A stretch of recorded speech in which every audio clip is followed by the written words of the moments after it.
Las noticias vuelven a las 7 de la tarde, a las 6 en Canarias. Noticias que nos cuentan desde el set de informativos. Ahora continuamos comentando la actualidad. Lo hacemos con Arsenio Escolar y con Alfredo Semprún. Y saludo también en estos momentos a Julio Ligorría, consultor de analistas de asuntos políticos internacionales y autor del libro Crisis, la administración de lo inesperado.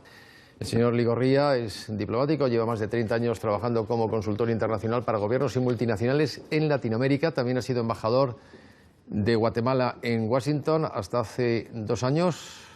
¿Cómo están las cosas en el mundo, señor Ligorría? Bueno, no se ve muy fácil, es cierto. ¿No? Hay mucho trabajo últimamente. Pero bueno, buenas tardes y gracias por tenerme esta tarde por acá. Cuando habla de crisis en su libro, ¿a qué crisis se está refiriendo? Bueno, a todas, pero en básico lo que te puedo decir, lo que significa para mí una crisis es la ruptura de la rutina, la ruptura de lo que tienes programado. Hay muchas formas de definirlo, pero en esencia es eso. Hay una ruta que tienes programada, corporativa o política, y en algún momento eso se rompe y te confrontas en una situación que no estaba prevista. Y para eso hay unas fórmulas que sirven para manejar esa crisis, que tiene un proceso para poder llegar a su culminación. No se puede pasar, digamos, desde el inicio de la crisis a un final, tiene que pasar forzosamente por un proceso. Hay todo un proceso, por supuesto, y hay... yo no ambiciono tener la verdad absoluta en esto, pero hemos diseñado un protocolo a lo largo de todos estos años que nos lleva a fundamentalmente saber identificar en dónde están las crisis o el origen de la crisis aparente o la crisis real. Y esa es la clave de todo. Muchas veces tienes un origen que es el origen aparente, que es lo que más aparece, pero en el trasfondo hay un fondo real, que es el que tienes que identificar. Y cuando hablamos de crisis, siempre se habla de una crisis global que entrelaza lo político, lo social, lo económico. Por supuesto. Y en todos los ámbitos se puede actuar. Tienes crisis en países de diversa naturaleza. En el mundo de hoy lo estamos viendo en todos lados. Lo vemos en España, lo vemos en Guatemala, mi país, lo vemos en Venezuela. Y hay diferentes maneras de aproximarla. O sea que las fórmulas no son iguales para resolver todas las crisis. No hay una fórmula universal. No hay una fórmula universal y todo parte del propósito real, de dónde viene la crisis realmente, dónde se está originando. Identificarla es fundamental para poder desarrollar todo un protocolo de solución. Por ejemplo, se me ocurre preguntarle, posiblemente sea una ingenuidad por mi parte, ¿cómo se puede resolver así, bajo su punto de vista, así de primeras, una crisis como la que está viviendo Venezuela con el presidente Maduro? Bueno, lo de Venezuela, que es una crisis política más que evidente, pasa por la búsqueda intensiva e incesante de consensos dentro de esa sociedad. Y, por supuesto, pasa porque los líderes, los liderazgos puedan caminar un poco sobre sus ideas o muchas veces sobre las posiciones personales. Yo lo he visto en varios países, he tenido muchos clientes que han sido presidentes de países en donde muchas veces las ideas sirven como la principal atadura para que no se pueda liderar una crisis en determinado momento. Las ideas muchas veces son muy poderosas y las personalidades también son muy poderosas y juegan un papel fundamental en cómo resuelves esa crisis. Ahora mis compañeros de mesa le van a formular una pregunta, pero se lo quiero dejar un poco más puesto, digamos, el balón en juego, porque acusa en ese libro, en el libro que está presentando aquí en España, a los medios de comunicación, a nosotros los periodistas, de ser a veces un factor que agrava las crisis. Pero no es responsabilidad de los medios, ¿entonces? Es responsabilidad de las vocerías. ¿De las? De las vocerías. Ajá. O sea, el medio es eso. Y la responsabilidad la tiene quien sufre o quien le toca afrontar frente a la opinión pública cada una de las situaciones. Al final del día, el medio es ese, por donde se puede traslucir o se puede transparentar todo un proceso. Y en ese sentido hay que tener mucho cuidado. Ahora, ¿cabe alguna responsabilidad en un medio de comunicación? De pronto cabe alguna responsabilidad en alguien que interprete esa situación.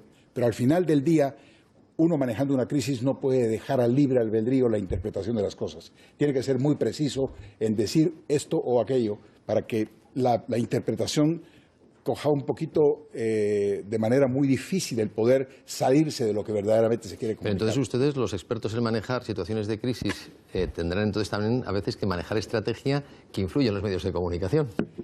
Sin ninguna duda. Sin ninguna duda hay una influencia que se pretende, hay una forma que se pretende, pero hay algo muy importante.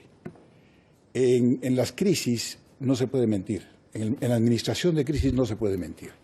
Una mentira en un proceso, en un protocolo, más temprano que tarde se sabe y te va a terminar. de tal suerte que hay que tener muchísimo cuidado, porque al final del día interaccionas con los medios de comunicación e interaccionas con intereses y con corrientes de interés en ellas, de tal suerte que una mentira o una imprecisión en el manejo de una crisis corporativa, por ejemplo, puede ser el detonante de un desastre total. Seguro que Alfredo Semprún, el subdirector de La Razón, tiene una pregunta para el señor Oliveira.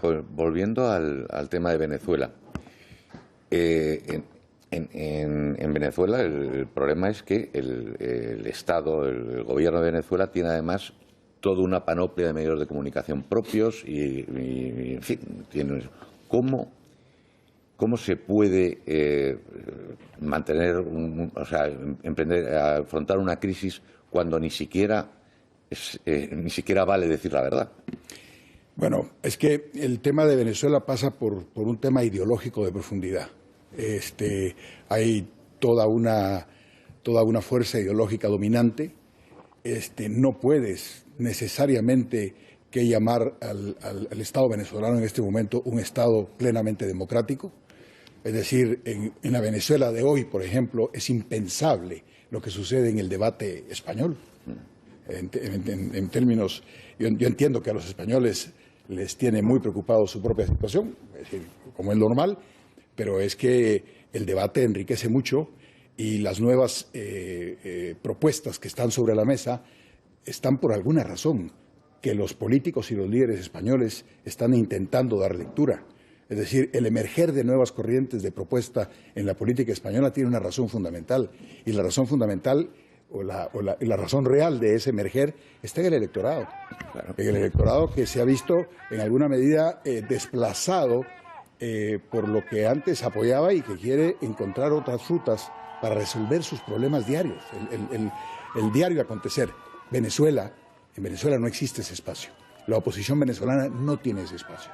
Es decir, estamos hablando de un tema muy distinto en donde los espacios se tienen que abrir muy creativamente. Dicho de otra manera, visto con ojos de experto latinoamericano, lo nuestro es una bendición. Bueno, es decir, no es una crisis tan profunda o tan relevante como las que podemos ver en países que ha mencionado. Bueno, pues te lo digo sinceramente, el calificativo que has usado es correcto, es una bendición. Es decir, lo que ustedes disfrutan porque hoy en es día, aflorar a la vida política transformaciones sociales de fondo que se han producido en la sociedad. Así es.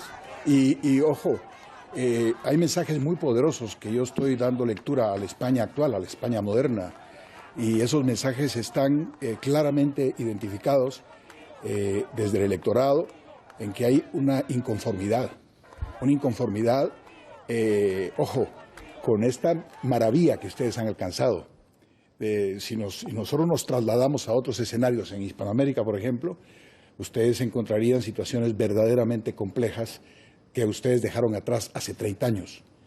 En todo caso, lo que hace falta, con todo respeto, en España es seguir fortaleciendo ese debate, seguir fortaleciendo ese espacio de discusión, y si hay que esperar un poco para llegar a un acuerdo final, pues la paciencia es mandatoria en este caso, digamos, pero que hay una apertura, que hay ideas, que hay propuestas muy, muy sólidas en la mesa, pues de eso no hay ninguna duda.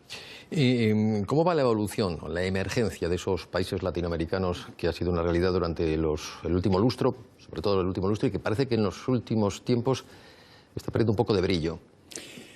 Ciertamente, ya tenemos cerca de 40 años en democracia en el hemisferio, en el continente latinoamericano. No todas son buenas noticias, por supuesto.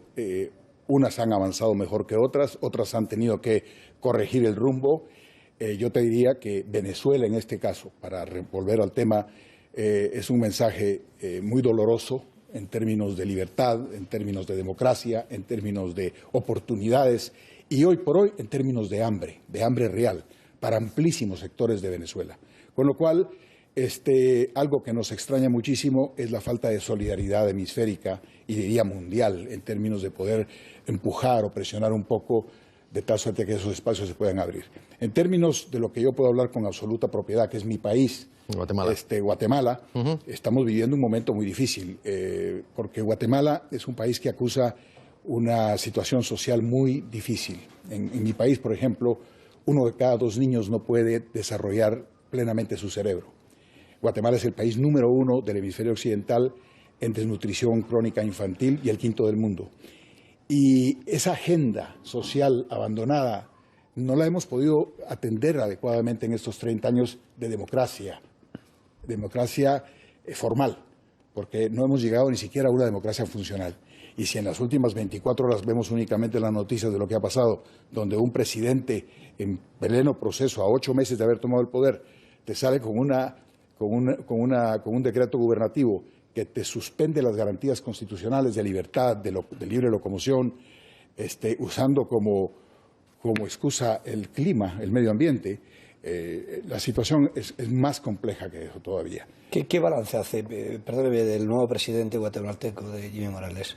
Mira, ¿está cumpliendo las expectativas que se generaron cuando llegó al poder o lo contrario? Desafortunadamente no está cumpliendo las expectativas. El tema de Guatemala pasa porque los liderazgos entiendan cómo se gestiona un Estado.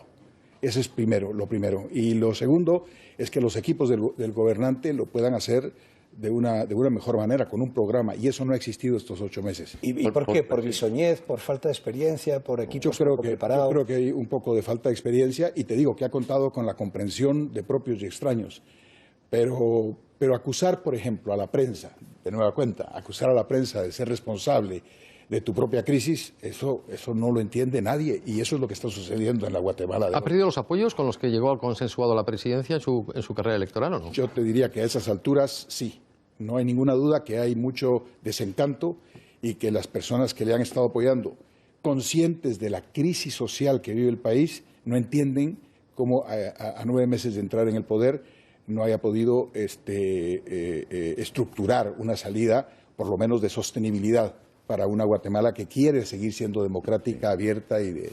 ¿Qué hace falta para que en Iberoamérica, sobre todo en Centroamérica, vuelva a existir el Estado? Para que se estructure el Estado. Bueno, tú lo sabes muy bien. Basa porque las estructuras, los sistemas de justicia funcionen. Y el gran déficit es la aplicación de la justicia, la aplicación de la ley en muchos de nuestros estados en América Latina. Esa es la gran prioridad.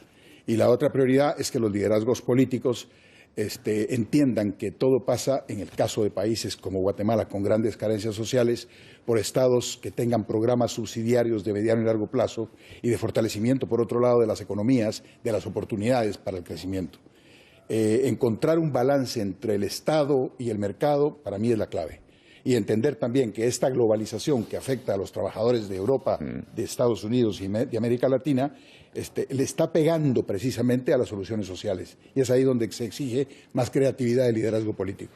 Precisamente el aspirante a la Casa Blanca por el bando republicano, uno de sus banderines de enganche, que está resultando muy polémico, es precisamente el de la inmigración hacia Estados Unidos. Hay mucho guatemalteco que atravesó un día las fronteras de México y que llegó hasta Estados Unidos, ¿no?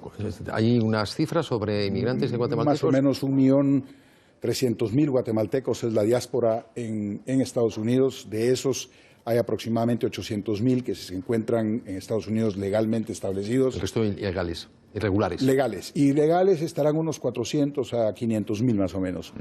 Pero ese contingente de guatemaltecos en los Estados Unidos tiene un impacto en la economía de Guatemala casi en el 11% del Producto Interno Bruto, casi 6.000 millones de dólares. Los recursos que retornan en las remesas. Entonces, esas personas que de nueva cuenta, te digo, son los mejores guatemaltecos, porque son gente altamente productiva, que lo que querían era un marco legal establecido donde poder producir, donde poder expresarse, donde poder darle sostenibilidad a sus familias. Son los que están hoy en debate. Y no solo los guatemaltecos, hay otros colectivos. Bueno, salvadoreños, hay casi 2 millones de salvadoreños. En fin, la propuesta de Trump no tiene ninguna lógica. Por supuesto que no la tiene. Y no es la salida, y menos en un país que se ha nutrido de migraciones. En su historia, Estados Unidos es el producto de la migración de muchas culturas y de lo mejor de las culturas en el mundo. ¿Cuánto cree que va a pesar el discurso anti-migración de Trump en la campaña y en el resultado de la campaña de Estados Unidos? Mira, si usamos como referente la historia del electoral norteamericana, el voto solo en California, el voto hispano en California, que fue 100% republicano en determinado momento y que hoy es 100% demócrata. Si utilizamos solamente los últimos 2 procesos electorales en Estados Unidos, Obama gana por los votantes hispanos. O sea, ese es el detonante de la victoria de Obama, y eso está muy claro. ¿Y si utilizamos el Brexit? Y bueno, imagínate.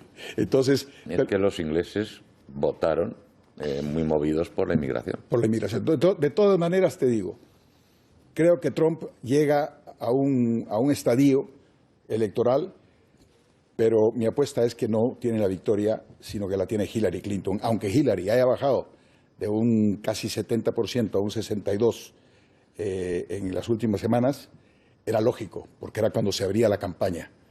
De cualquier manera, ese voto hispano tendrá un valor importante que la favorecerá a ella. Aquí hablando de demócrata, ¿no? No le cabe la menor duda que irá el voto hispano, el que Sí, llegó a Estados Unidos. por supuesto. Muy bien, pues ha sido muy interesante la conversación con Julio Ligorría. ¿Cuándo regresa usted a Guatemala? Mañana. ¿Sigue siendo un país realmente inseguro? ¿Era uno de los países latinoamericanos de más inseguridad? Bueno, sí, sigue siendo un país inseguro. ¿No se ha avanzado en ese terreno? Ha tenido muchos avances en el desarrollar sistemas de seguridad ciudadana, pero seguimos siendo un país que es corredor del narcotráfico, y eso tiene sus efectos colaterales importantes precisamente en la violencia social. Bueno, pero en Antigua se está maravillosamente y es preciosa. No, el país es divino. Es divino. O sea, mi país es Por una favor, maravilla. es divino. Julio Ligorría, gracias por estar con nosotros compartiendo estos minutos de televisión. Mandamos desde aquí, por cierto, un saludo a los guatemaltecos que estén viendo este canal de noticias, este canal de la Radio Televisión Pública, que tiene emisión vía satélite también a los países latinoamericanos. Y se ve en Guatemala, sí, claro, todo el tiempo. Les mandamos desde aquí un saludo. Gracias por la... ¿Cuánto estamos de diferencia horaria? Bueno, en este momento son... ¿Las 7? No, las 11:30 de la mañana. Las 11:30. No, las 11 de la mañana. No ¿De la las- mañana? De la mañana. De la mañana, Ah, perdón, las 11 de la mañana, claro. Le agradezco, embajador, que haya estado aquí con nosotros compartiendo este tiempo. Muchas gracias.